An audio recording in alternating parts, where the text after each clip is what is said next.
Hello and welcome back. You're watching Parry This. Today we are continuing our video series taking a look at the Crusades. Last time we started it off with the Teutonic Order of Knights, and now we are going to take a look at another Order of Knights, one that was mentioned briefly in that video, that order being the Knights of Malta, one of the oldest chivalric orders of crusading knights. So pop the popcorn, sharpen your longsword, and settle on in, and let's learn what these fellows were all about. The historic Knights of the Order of St. John of Jerusalem, also known as the Knights Hospitaller, or the Knights of Malta, were founded in Jerusalem during the First Crusade, about the year 1048, by the association of many pious knights with the Brothers of St. John's Hospital, which had been founded earlier that same century, for the relief of pilgrims traveling to worship at the Holy Sepulchre. The order was founded in Jerusalem around 1048, before the First Crusade, under the name of the Order of the Hospital of St. John of Jerusalem, by a man called Gerardo, or Gerald, most probably an Italian from the city of Amalfi. Its first goal was to shelter pilgrims and cure the sick, hence the order's name, Hospital. It received the approval of Pope Paschal II in 1113. With the First Crusade, it grew in fame and received many donations, which allowed the order to purchase properties in many places throughout the Holy Land and Italy. Gerald's successor was Raymond of Puy, from a small province in France, quite famous for lentils. He would lead the order from 1120 to 1160. He gave a specific rule to the institution, which continued to grow. He also established an armed escort to protect arriving and departing pilgrims from the Holy Land. Here, for the first time, the term knight appears associated with this order. This escort became a veritable army, which required hierarchical ranks, a heavy cavalry and a light cavalry called Turk poles, because they were armed like the Turks. They were set up and they were used to defend the Holy Land. The first time the military goal of the order was mentioned in its statutes was in 1200 under Grand Master Alfonso of Portugal. Henceforth, its members were divided into military and infirmary brothers. The chaplains, who celebrated the divine service, were a third class.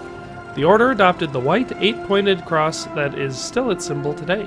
The members of the Knights Hospitaller had 3 vows: obedience, poverty, and chastity. And the order, along with the Order of the Temple, or Knights Templar, was placed in charge of the defense of the Holy Land. They were granted great privileges, including absolute independence from any spiritual or temporal authority, reliance solely on the Pope. This, of course, in simple terms, just means that they just answered to the Pope. They didn't answer to kings, they didn't answer to, other armies, any sort of monarchs that, would normally be controlling people at this time. They went straight to the Pope. They were also exempt from all taxes, much like modern religions here in the United States. The right to have their own chapels, which was big, clergy, and cemeteries.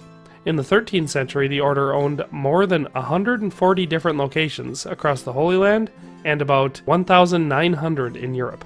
After the fall of Jerusalem in 1187, the Hospitallers retired to their possessions in Tripoli, on the coast of Palestine, where they stayed for more than 1 century until the fall of St. John of Acre and the loss of the Holy Land in 1291.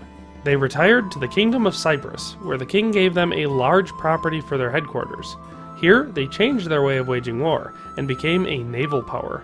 They conquered the island of Rhodes and moved to it, and took the name the Knights of Rhodes, which they would keep from 1309 to 1522.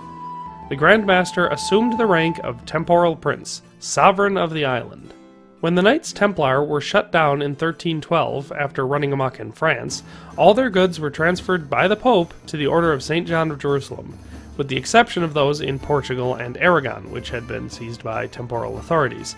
This greatly increased the wealth of the order, making them the most powerful chivalric order of Catholic knights in all of Europe. After roughly 2 centuries in Rhodes, the Knights Hospitallers suffered a prolonged siege by the Turks, which was about 440 ships and approximately 140,000 men. They lost the island in 1522. Emperor Charles V gave them the island of Malta in his kingdom of Sicily. They recovered the status of a sovereign state in 1530. They became known as the Order of Malta at this point, and they had a small naval fleet.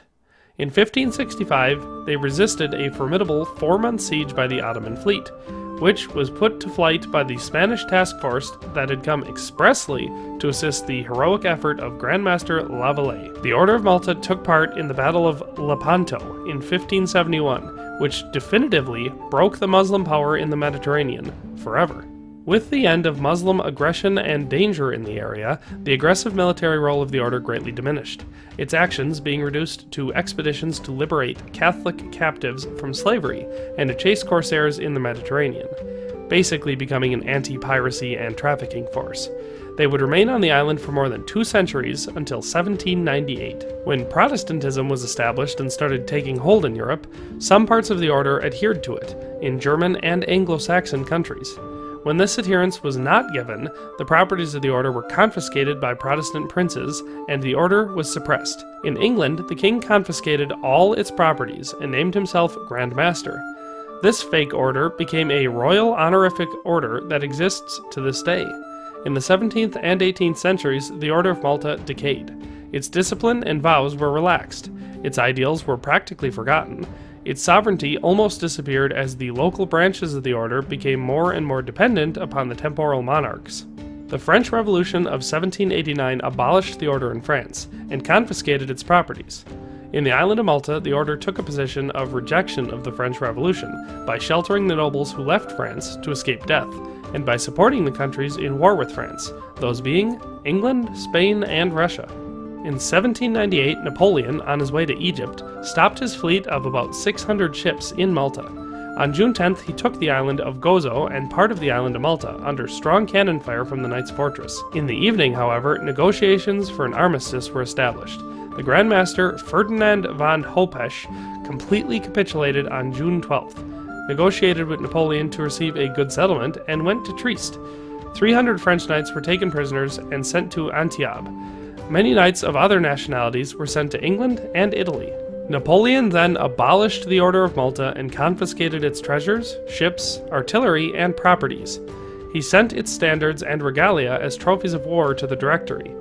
The island was governed by a French military until a rebellion of the people supported by the English Navy drove the French away in 1800. From then on, Malta belonged to England, and in 1964 it became an independent republic in the Commonwealth. The Order of Malta would never recover the island of Malta. Since 1797, the Order of Malta had been negotiating with Russian Tsar Paul I to establish a branch of the order in that country. The final accord had been signed some days before Napoleon's attack. The Tsar gave many properties and privileges to the order, but maintained virtual control over the Order of Malta in Russia. After Tsar Paul I's death, Pope Pius VII named a Grand Master from the Russian branch, but after the death of that Grand Master, the Russian branch would not accept any further orders from the Pope, and declared itself entirely dependent upon the Tsar. This act marked the end of the short existence of a branch of the Order of Malta in Russia, recognized by the Pope. The schismatic Russian branch, according to some, was later incorporated into the honorific orders of the communist state after the Revolution of 1917. According to others, it was relocated to the United States in 1917. In the US, it presents itself as ecumenical, combining both a schismatic branch and a Catholic branch. Neither branch is recognized by Rome.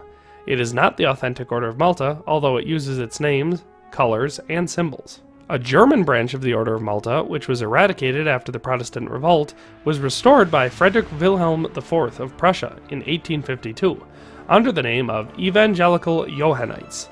It is a royal order charged with assisting hospitals. It has nothing to do with the Order of Malta, although it wears its habits and uses its symbols. After the order was expelled from Malta in 1798, and for reference we're talking about the one that Napoleon kicked out, the order settled its headquarters in Sicily until 1826 when it moved to Ferrara, and in 1834 to Rome, where it continues to this day. It is recognized by the Pope as the only authentic Order of Malta, and enjoys the status of a sovereign nation, holding diplomatic relations with 104 nations. Pope Paul VI reformed the statutes of the Order of Malta in 1966, abolishing its militant character and vowing it only to the service of the poor and the sick, and it remains in this status to present day 2019. Well, that's a brief, full history of the Knights of Malta from inception all the way up to modern day. As you can see, there are several branches out there that call themselves the Order of Malta, and wear their colors, but only one is recognized as legitimate. There are rumors and confusion surrounding this order that include none other than the Freemasons. Many people are confused because there are members of the schismed orders that claim allegiance with the Freemasons, and vice versa. However, the original Catholic order that exists to this day has not ever had anything to do with the Masonic order. I hope you enjoyed this video, and learned everything you wanted to learn when clicking on it. I plan to do more like these, taking in-depth looks at various different topics in or around the Crusades. So if you have any requests, please let me know down in the comments section. But in any case, thanks for watching, and have a nice day. I'll see you next time.